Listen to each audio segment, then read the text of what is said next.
I'm waking up.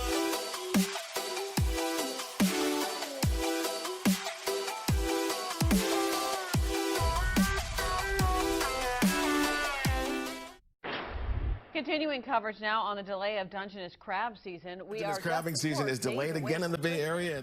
Dungeness crab season off the California coast has been delayed. Fifth year in a row, the State Department of Fish and Wildlife is delaying Bay Area the start Dungeness of crab the commercial lovers crab are season. already used to hearing some of this, but you got to hold the butter. Once again, Well, welcome back to the channel, guys, and thank you so much for tuning in. I appreciate all of you guys watching and all of the new subscribers that have recently subscribed, and I appreciate all of you old subscribers as well. So today we're going to be talking about Dungeness crab and all of the things that are required for us to get ready for the opener in 23. Now, if you didn't know and you watched that clip, November 15th, commercial crabbing has been delayed. So it's obvious, but that doesn't stop recreational crabbers from still going out November 4th. So that opener is still going to happen, except we have some prohibitions on the fact that we cannot use crab traps.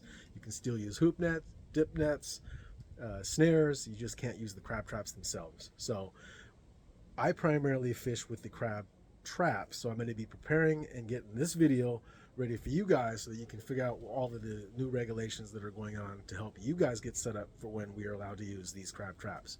Now, all of this information is available from a lot of other YouTubers who provided this over the last 2 years, but my viewers on my channel haven't heard from me over the last 2 years, and I haven't been fishing personally for the last couple of years for various reasons, but I'm going to put that on my channel, make sure that my subscribers and my viewers know what's going on, and I'm going to provide you with as much information as possible so that you can get out there safely and that you don't get cited for all of the regulatory requirements that need to be met for this season.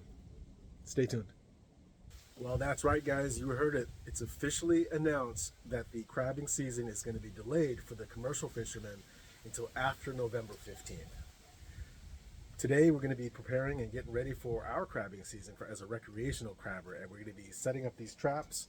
We're going to be talking about some of the regulations and the things that I've missed out on over the last 2 years that I haven't been crabbing. So if that sounds interesting to you, stay tuned. Today it's October 28th, and we just learned yesterday that the Department of Fish and Wildlife have restrictions on commercial crab fishing, and they have pretty much delayed the season yet again for the 5th year in a row. But that does not impact the recreational crabbers who are still planning to go out on November 4th, with some exceptions. We just can't use the crab pots that we're used to and that we love so much. We can still use hoop nets, dip nets, crab snares. We just can't use pots in the zones 3 and 4. Zone 3 is what I fish out of primarily, and that's a San Francisco management area, but I believe that you can still fish out of zones 1, 2, 5, and 6 with crab traps. All this obviously needs to be verified through your own research, because I'm just providing what I know so far, and all this is still relatively new for me as well, but I'm sharing what I know and what I'm learning over the last 2 years. Now, I haven't been crabbing for 2 years, so I have a lot to catch up on, and today we're going to be talking about not only the regulations, but also the crab trap preparation and all the things that we need to do to get these crab traps ready to go for the season. So if that sounds interesting to you, stay tuned. Okay, so just as a reminder, this new regulation came out roughly late 2020, where they required a different setup for all of the crab traps. Now, I primarily fish with these Probar 36-inch professional grade traps, so I'm going to be setting these up for when we're allowed to use them and when the season starts for that. I'm not going to talk too much about the hoop nets. I'm only going to be talking specifically about these traps because that's what I'm using. So the regulations, and then you can verify this yourself, the regulations require that you have at least one main buoy with an 11 by 5 in size, and then you have to have a trailering buoy that's 5 by 3 in size with a rope that is less than 3 feet but no more than 3 feet, or equal to less than 3 feet in length, attached to the main buoy. And I'll show you the setup according to the Fish and Wildlife's recommended setup guide to give you a little bit more. But I'm going to be setting these up, and then you'll also see how I'm doing it to make sure that it meets those standards as well. So you're also going to need your Go ID written nice and clearly and legible on the main buoy itself. And then you're going to need a couple more things for the traps. All right, so one of the other regulatory requirements is to make sure that you have at least one single strand of at least 120 thread or less of a destructive rope. They call this rotten cotton, and you can pretty much buy this anywhere, including Amazon. And I intend to install this on my main door opening, but you do need to have at least one minimum destructive device installed. And then I'm going to attach that with 2 rubber bands, and it will hold our main door in place, and that should meet that regulatory requirement. That is, if you ever lose your traps, then the crabs can still get out after a period of time when this destroys or gets destructed or deteriorates, essentially. So rotten cotton, 120 thread or less, you need it. Oh, I'll also mention that if you plan on using these traps, you do have to pay the validation sticker when the traps are allowed to be used. And even if you're under 16 and you don't need a crab license, you still have to pay the fee. I verified this with the Department of Wildlife, and they did say that even the non-licensed fishermen who are minors under 16 that don't need a license still must acquire this validation stamp, but only if you're using the traps. So make sure you're aware of that. So the reason why I bring that point up is because I bring my daughter out fishing a lot, and this year she wants to go crabbing with us, and I had to validate this myself. So the Fish and Wildlife have officially declared that anybody under 16, which is a minor that does not typically need a license, is required to have a validation stamp. But that is only if you're using crab traps. If you're using hoop nets, dip nets, crab snares, you don't need to have the validation sticker. So keep that in mind. And it's fairly straightforward. You just log in with your own account, go straight into your account and add that person as a minor child with their birth date, their information, and they'll get issued their own Go ID. They'll also get an entitlement card that allows them to go crabbing, and then they'll get sent one of those, but it's not an official license, it's just an entitlement. So be aware. So one thing to note is that you cannot have these traps in the water for more than 9 days. You just have to pick them up and service them. But because we're going out on a day trip, that's not a problem for us. But if you have friends who are dropping their traps and you're servicing their traps, then you do have to have written permission to touch their traps. You can't just pick them up, even though you can say they're a friend of mine. You have to have written permission to pull up someone else's traps. Otherwise, you exceed the 10 trap limit, or you could exceed the 10 trap limit. If you brought more than 10 traps in, you could be cited. Keyword could. Don't get in that situation. Get written permission if you plan to pick up a friend's trap. Now, some of the stuff that I'm going to be talking about, when you're buying these Promar traps, they're pretty much outfitted to meet the regulatory requirements, so that you don't have to think about it. But one of the things that are interesting is that you do have to have a trap if you're making your own. Obviously, this is where it would apply. But if you're buying a trap, they usually already meet those California guidelines, at least where I'm from. But you have to have a 4 1/4 inch circular rigid opening that's no more than 5 inches above the trap. That way the crabs can get out. The smaller ones can get out. Now remember, crab traps are still prohibited in all of the zones except for the ones that I mentioned earlier, 1, 2, 5, 6. But now that we've got all that out the way, let's go set up our own traps so that we're ready to get out on the water when that time comes.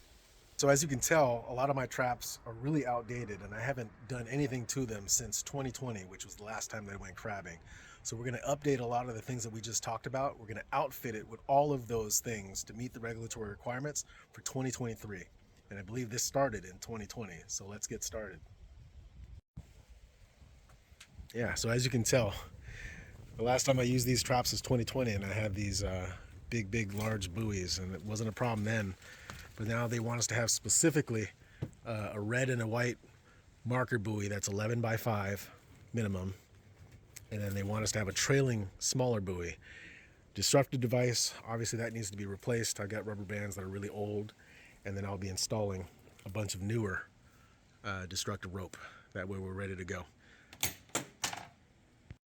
All right, so if I haven't mentioned it, rope selection. So you have a choice between a traditional nylon rope and leaded nylon rope. I highly recommend you pick out the lead rope because it's weighted, and when you're dropping your traps, it'll go below the buoy and you reduce the risk of prop fouling. So I've had that happen to me a couple times, and I will never go crabbing without leaded rope. Trust me. And especially if you have a lot of people out on the water that are using nylon rope and not this kind of rope, you might end up actually going over their traps if you didn't see them, or their buoys and you didn't see them, and prop foul. along the way, and that's happened before. So especially if you're cruising really quickly and you're not paying attention, just if you have a choice, spend a little extra, do yourself a favor. It's a lot less hassle. Get the leaded rope. All right, so we're just going to replace these old outdated buoys so that we can meet the guidelines. And so I've got my 5 and 3 or 5x3 trailer buoy. I've got my minimum 11x5 red and white. And what we like to do, stick the rope straight through this. And by the way, I'm using 100 feet of rope, which is for my last outing. So I'm just repurposing it, but re-rigging everything to meet the guidelines. So down. So I like to put the trailer buoy in the back.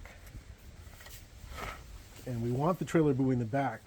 That way when you drop your traps, it's floating above the water like this. If you actually did it like this, then your traps have an opportunity to bump and bounce. Where when you have the curved area facing water, it just punches the water and stays floating even better.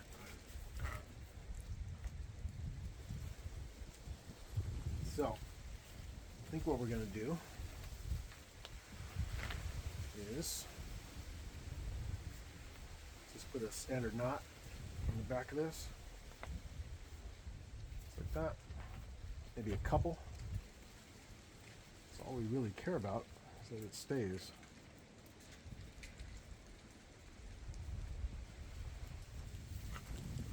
That's good.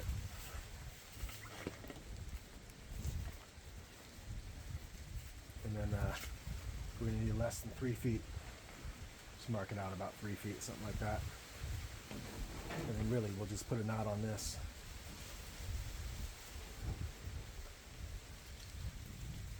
Something like that.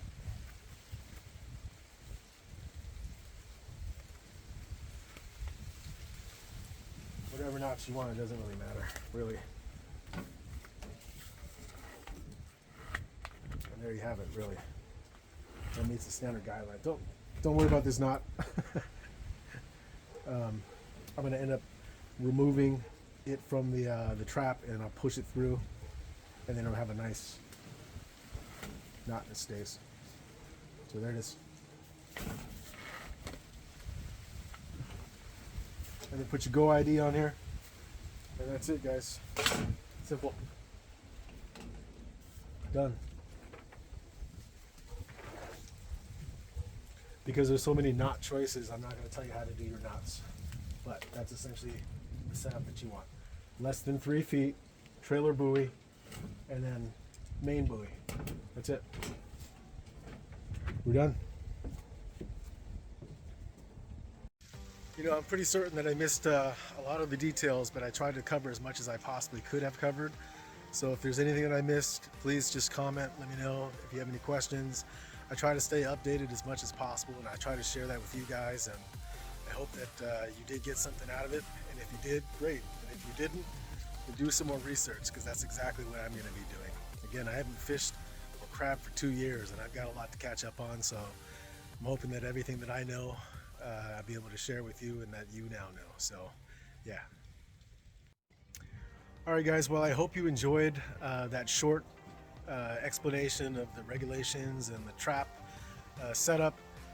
Don't knock me for my knots, okay? I know I didn't show you exactly how to do it, but you guys have your own knots and your way of doing things, so you just do it however you want, as long as you meet those guidelines. Like I said, where you're doing a 3 foot between the main buoy and the trailer buoy, you should be just fine. You don't need me to tell you how to tie the knot. But that said, I have 8 traps to set up, so I just wanted to show you one. I wanted to show you how to install the destructive device. I wanted to show you how to make sure you set up your buoys themselves, and I wanted to talk about the regulations and, of course, the delays. If any of that was helpful, let me know. I have 8 more traps to do, so I'm going to be busy today.